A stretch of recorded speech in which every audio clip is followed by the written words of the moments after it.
Alrighty then. Game 3. Between these two players, we have in the bottom left spawn location our pink Zerg player, EG.Machine Lady Call. Lady Call? You don't watch GSL, man. Not enough. Well, spawning here opposite him, in the top left corner of the map, once more, it's the Terran player. He's green, he's beastie, he's a cutie. Alright. Well, I did say that horizontal spawns are enabled, and that makes it a little bit tough for Zerg, but we don't have horizontal spawns here. We have vertical spawns. This is a pretty nice little positioning here for Machine. Cross would have been a bit better, but this is very nice for him as well. I'm interested to see what Beastie opts for. This is not as wide a natural, so I do not see him going for that same sort of style. That's a style that works very, very well on Newkirk, simply because the natural ramp is so wide, which you pointed out last game, Rifkin. So we'll see what Beastie opts for here. I think really Beastie's been the one dictating the games, both games so far, and he's going Rax first this time. We claim dictating, but really it's just the Hellion play is just so darn strong. It's like, I kind of feel like at every point he's hit, sorry for the brain fart there, every point he's hit Machine's just barely not had enough units. Like, it's not like he didn't have Roach Ward on the field and he wasn't ready to start countering this. And he had Roaches on the field. It just wasn't enough, and it can't keep up with how quickly the reactor gets all those Hellions out. Yeah, I think we're going to have to see Machine change up the way he wants to play this game a little bit. He can go for a bit of a greedier opening if he really wants. Maybe try a 3-hatch before a pool, and then get that Roach run out, have some more drones, be able to produce more Roaches without having to give up that sort of economy in around the 7-8 minute mark. He is going to go hatch into pool, though. And the other thing we could see him do is just play less greedy as well, and just go more unit-centric, maybe go for a 2-base push of his own to try to sort of counteract that. And we're going to be seeing a Reaper out of Beastie this game, Rifkin. Wow, we talked about them as if they were mythical creatures of legend, and we're going to get to actually see one. This is like a unicorn, Penguin. We're not going to get to see too many of these, so let's value it. Actually, man, I see unicorns every Saturday. I don't know about you. Well, we got 2 Reapers coming out now, so I don't know what's going on anymore. I guess BC wanted to try and change things up a little bit. I'm not sure what his tactics for this will be, but okay, so let's talk about Reapers, guys, since, they're actually in the bunker. Yeah, this is something that we saw early on in Wings of Liberty quite a bit, simply because of the building attack being so strong. That has been removed. Yeah, that's what I'm saying. Like, the Reapers, they've just got damage, and it's not even that really effective damage. Like, the coolest thing about the Reaper is the fact that it comes with that sort of innate speed boost now. It can heal itself, but its damage is lackluster at best. But the thing is, of course, with the healing itself, it can do pretty well against early Zerg. Ooh, nice. He actually finishes up the bunker here. And he picks up the SCV, just barely keeping it alive. Now, this is going to force a bit of an investment now from Machine, as we see with that Spine Crawler. He's already lost a couple of Lings, a drone, losing some health on that second drone. This Reaper is going to be coming. He has the 3rd Reaper in production, Rifkin.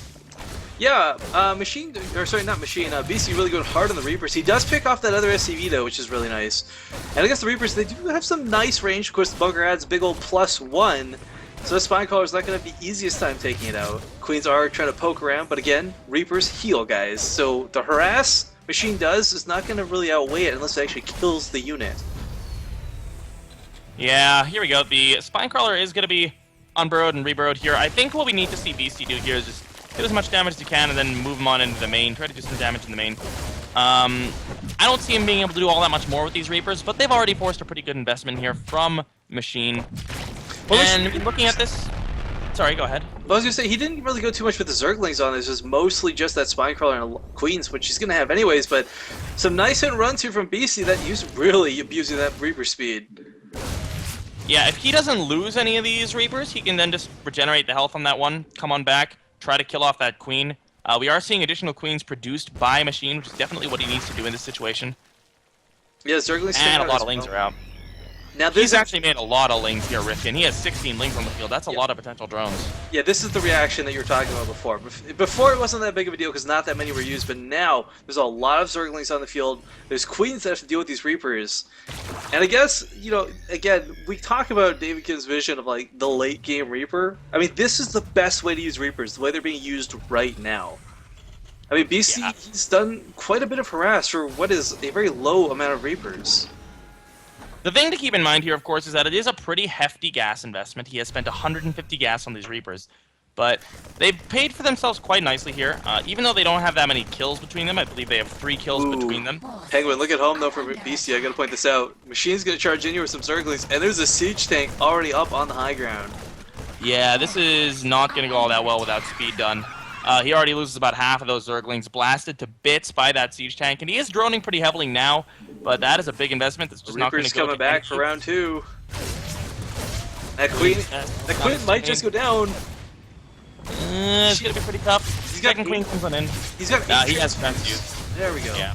But his other queen is also very low, and he's lacking a transfuse now. He's got to save energy for that. Now, speedlings do, I believe, still outrun Reapers despite the speed boost. Yeah. So speedlings outrun everything. Yeah. So off creep, I mean, he's gonna be. He's got to abuse the terrain. The high ground, low ground, got to do a lot of jumping to get around these Zerglings. But Machine is hunting. And yeah, so the third base is going down. That will be confirmed by Beastie with these Reapers. He'd be able to do a little bit of damage to it here. Ling's coming in trying to do some damage. Ooh, almost gets us around there. One Reaper getting dangerously low on health will go down. Nice. And I believe these two are going to die as well. There's not enough high ground on this map for them to escape. Well, behind all of this, we got more bears coming down to BC. He's going to stick looks like almost going for a very classical Marine tank build with this. And Machine, once more, I feel like he just doesn't have the units he wants to have to be able to deal with this. He has a Baneling Nest on the way. It's pretty late. Baneling Nests take quite a while to actually complete, an entire minute.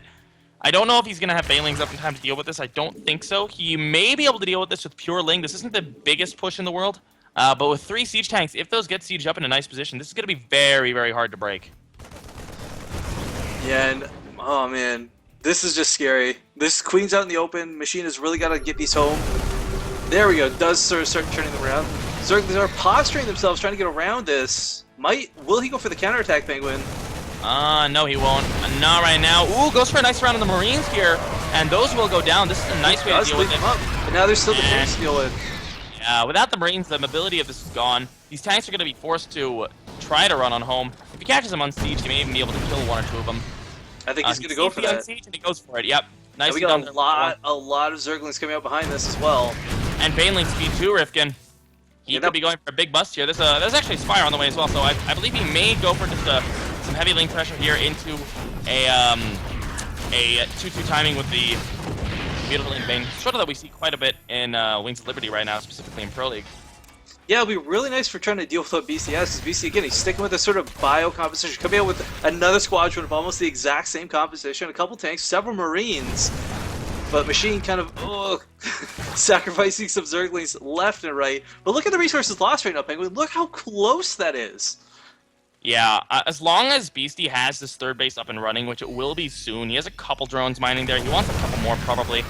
He is up by 5 workers. This second push, I don't see this doing a lot of damage if he goes on in. There's so many Zerglings on the field already here. We have a total of 47 Lings on the field. If Beastie overextends here, that could be absolutely disastrous to the potential Baneling counterattack. Well, coming in from behind with a bunch of Lings.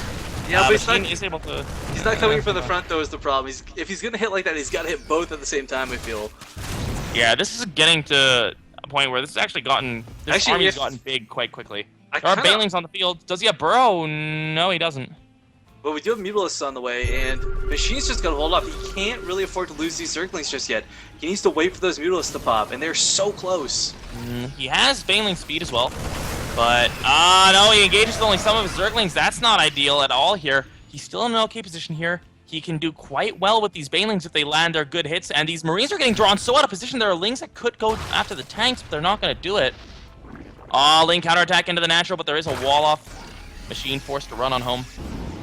Well, Machine now has a lot of units on the field, and this is something he's lacked. He's just lacked that fall of units. And catching Beastie after he loads into the medevacs, he couldn't have asked for a better way to pick off these tanks. Yeah, there are still quite a lot of Marines here, but with this sort of splitting, the Lings can get very good surface area on them, and he will be cleaned up. The medevacs can outrun Mutalisks with their boost. I think that one is going to go down. Yeah, that one's going to go down. The other one may as well, but I don't think so. That was a really nice win there for Machine. He's droned a little bit behind this, gotten 2 or 3 more, but the thing is, Beastie's just powering another attack of about the same size, and he can't lose these Mutalisks. Loses 1. sacrificing some links to save the mutas. Good trade, good trade. He does need some more banelings in this composition, though. I mean, if he can just get past the Marine Ball, these mutalisks will clean up everything, the medevacs, the tanks, anything that's left on the field. Looking at let's take a look at the upgrades right now. We actually have a +1. +1/+1 is going to be finishing up for BC reasonably soon. He does have +1 attack already. The armor is nearing completion. Meanwhile, 2-2 is already well underway for Machine, so he has a nice little advantage in the upgrade war. Armory is going to be finishing up for BC, so he will be going 2-2 as soon as that finishes, most likely.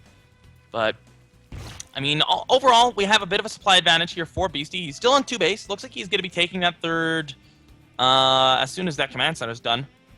I'd like to see yeah, Mutalisks are going to... Yeah. Gonna try to get some stuff, but there's too many missile turrets here. And yeah, the indecisiveness might just cost him a Mutalisk or two. Oh, they are very low. Yeah, pretty nice stacking by Machine to actually save those, and with the regeneration, they will be able to get out and just regenerate to fight another day. Yeah, that is and a really free Marines too. That is the really nice thing about the tissue regeneration. I mean, like, beforehand, if your Mutalisk was low, it's basically dead weight. You could try transfusing it, but really, not an effective way to heal your Mutalisks. Now that they've got the regen naturally on them, you can just have them sit away for a minute or two, and suddenly they're effective once more. Now, we have a drop coming in towards the third. This should be spotted pretty easily. Oh, yeah. No, he's being dragged out of position by something else, though. This queen is going to go down. Not the biggest loss in the world. Oh, the queen will go down. There's the boosters. I don't think it's get away. This is not going to get away. This is going to die. Yeah, he's also playing some micro battle with the Marines and the medevac on the left side of the map at the watchtower. And Machine taking a 4th behind this. Not a bad choice. He's kind of seen that, okay, you know, BC's going for some harassy stuff. Maybe don't take, like, too many bases, but he's got to keep expanding. Here come a lot of banelings rolling with this army. And the creep spread is actually really nice. I gotta give Machine compliments on this. The other games, with the Hellions containing him, he has not been able to push out on the map like this. Oh man, Pegway, we got a big engage here. The tanks are not sieged at the front. The tanks are spread though. Look at that spread. That was not a terrible trade, out of the way. He got a couple of tanks there. Some nice gas traded on both sides. And taking a look at the resources lost, Machine is in the lead, but it is still very, very close. I like Machine's position in this game. If he decides to go Hive here, he will be able to go towards Ultras, and he is going to get the Infestation Pit now. I think that is the direction he wants to go in. He has the army composition that he needs to be able to hold against a push from Beastie as long as he engages favorably.